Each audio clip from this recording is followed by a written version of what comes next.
Hey everybody, my name is Eric Hopkins and welcome to my YouTube channel. If you're finding us for the very first time, please click that like and subscribe button and don't forget to hit the notification bell so you get all the notifications about when we put up new content here on our channel. And don't forget to check out the Fatboy Cartel podcast, which is now a collaboration with this channel. We're doing all of our podcasts every Sunday. They air, so definitely go check that out here as well. It's just me and a group of guys having a little bit of fun there.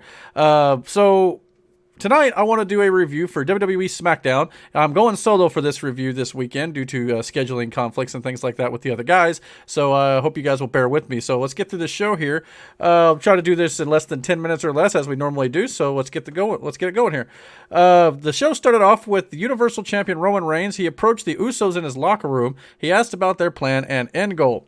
Jimmy Uso said the end goal is winning the tag team titles. He pointed out that all of them would be champions. Jay Uso seemed uneasy standing between them. Reigns wished them good luck. Jimmy walked off feeling very excited. Reigns then turned to Jay and told him they're going to need it. He asked Jay if Jimmy speaks for him. Jay promised Reigns that he's with him, though. Reigns told Jay to tell his brother that. This was a pretty good segment, I thought, where Reigns was very intimidating of Jay, especially.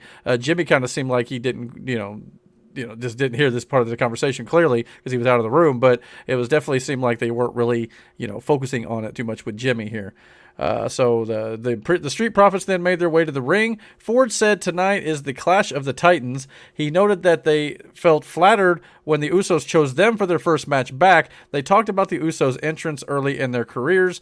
Then they imitated the Usos doing their entrance.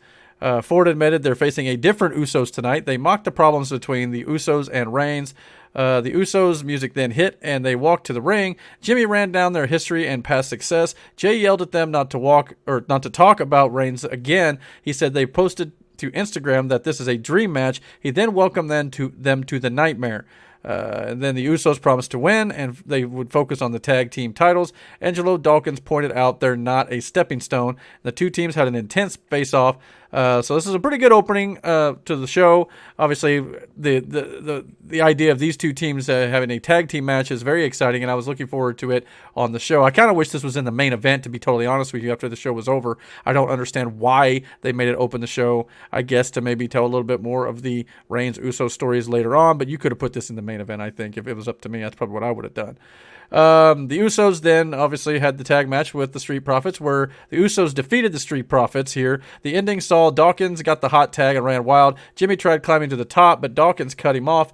At a crazy spot, Ford ran across the ring and dove over the corner onto Jay at ringside. Dawkins recovered and hit the twisting neck breaker on Jimmy for a close near fall. Dawkins caught Jimmy with the spine buster. Ford went for the frog splash, but Jay pulled Jimmy out of the way, and Dawkins charged at Ray at ringside. Jimmy then rocked Ford with a super kick for the win. Great match between the two teams. It definitely delivered, I thought, for SmackDown match for sure. I think they could probably take it to yet another level, but for what this was, I thought it was really cool, and especially great to see Jimmy and Jay back together after this long hiatus when Jimmy was hurt. In the back, Megan Morant interviewed Dolph Ziggler and Robert Roode. They admitted that their WrestleMania Backlash plan was flawed.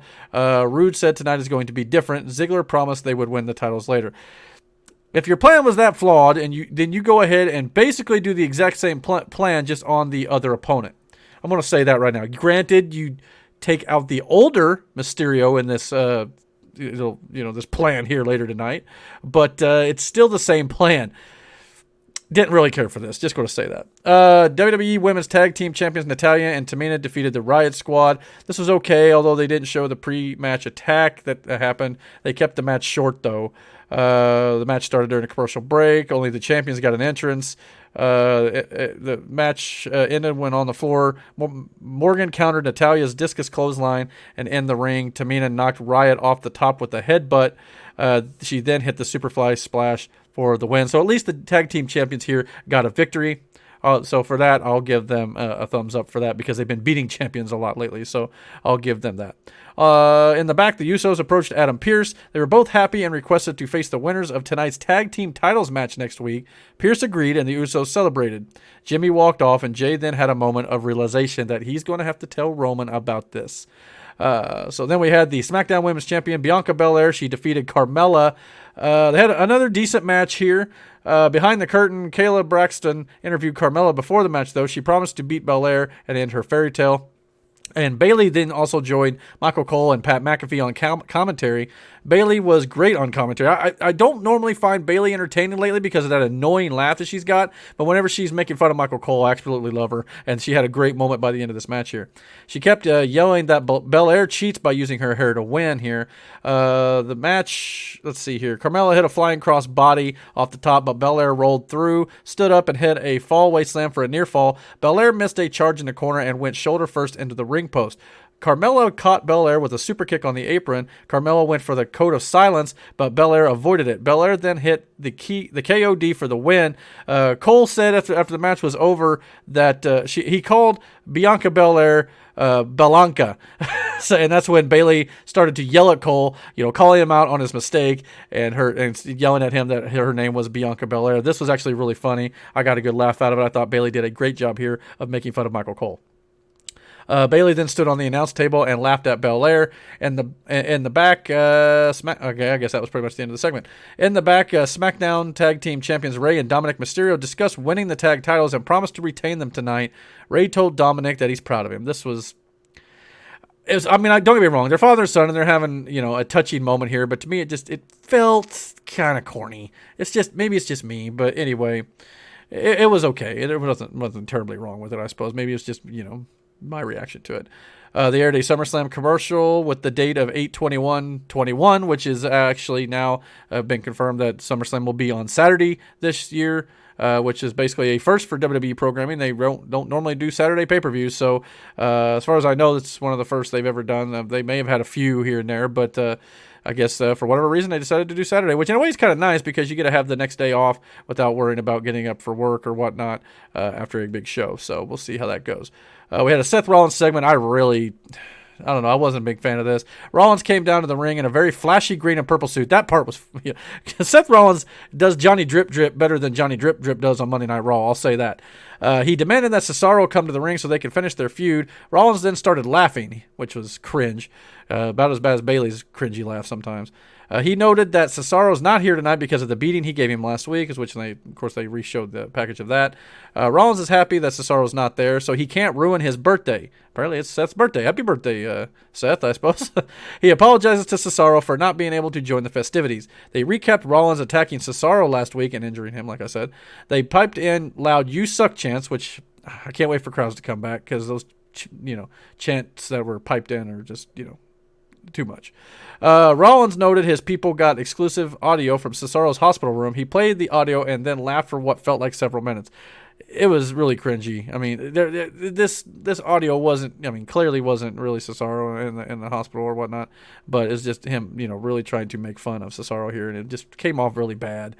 He claimed that he blacked out last week. Rollins only remembers looking over Cesaro on the stretcher. He had a serious tone and said the fans deserve some of the blame.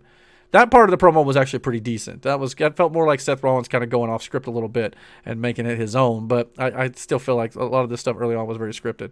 Rollins blamed the fans for supporting Cesaro. He then sang happy birthday to himself. This was a typical Rollins promo, but it definitely dragged a lot of the time here.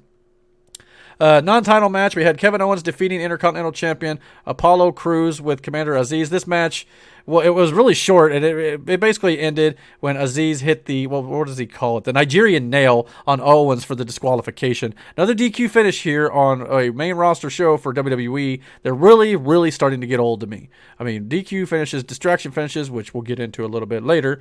So they just really need to stop doing this stuff because no one gets over. The winners don't get over. The losers can't get over. Nothing works when you do stuff like this all the time. Occasionally, it's fine. Nothing wrong with that occasionally. But make winners, make losers, please.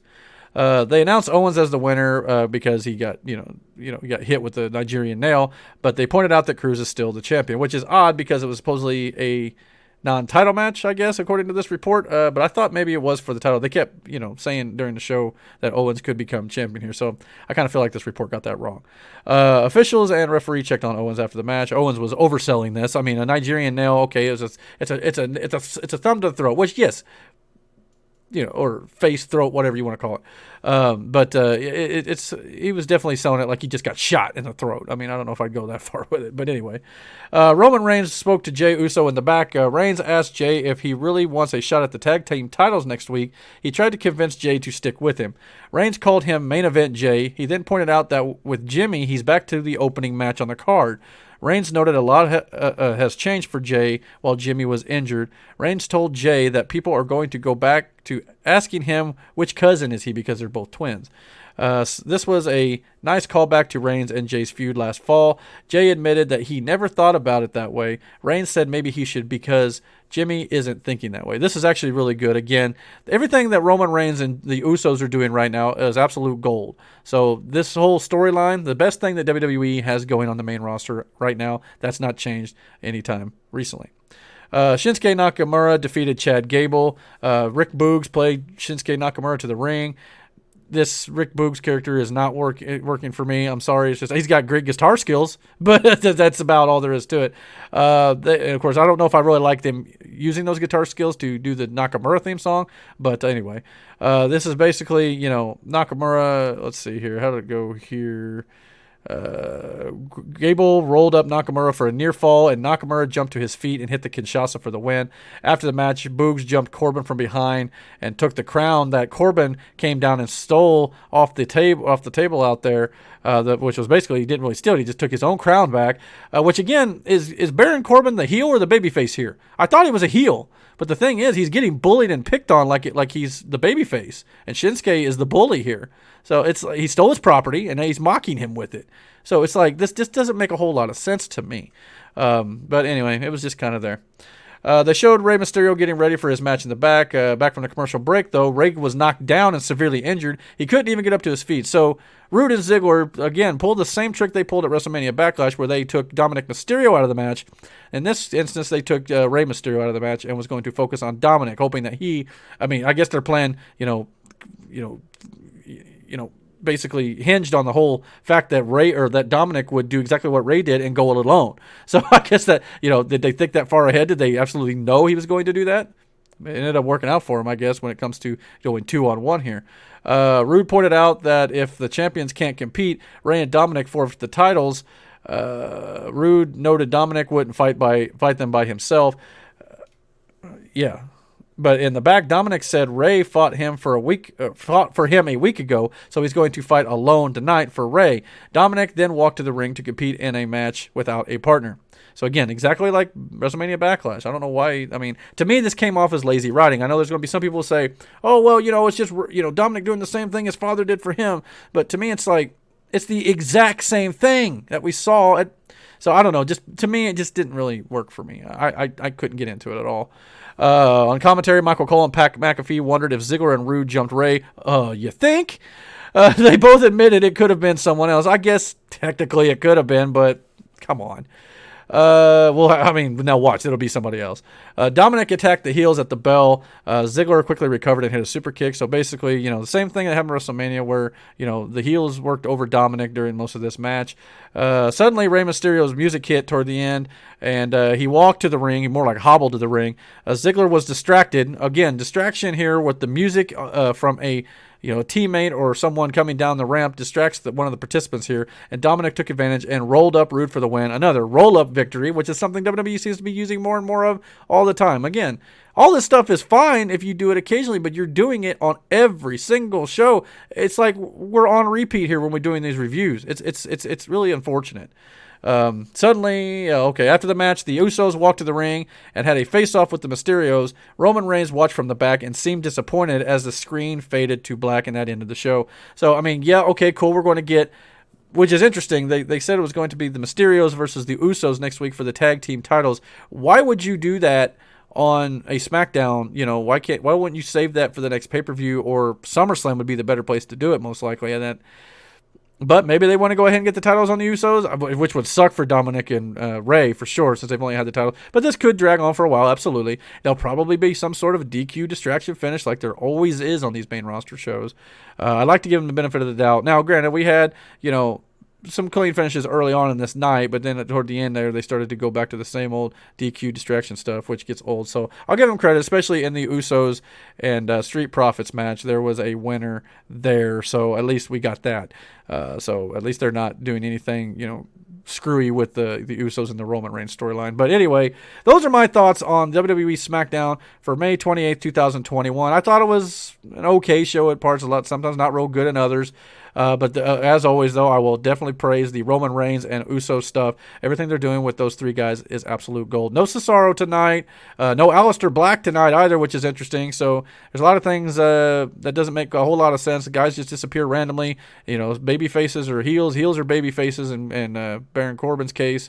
So I don't know what they're doing in some of these instances. But anyway, it was an okay show, but it's typical SmackDown. Definitely watching it for the Roman Reigns stuff. Outside of that, it's kind of missable. So what do you guys think? Comment down below. Please hit the like and subscribe button. And don't forget to hit the notification bell so you get all the notifications about when we put up new content on this channel. Definitely comment below and let me know what you guys think of this show. And until our next video, guys, take care.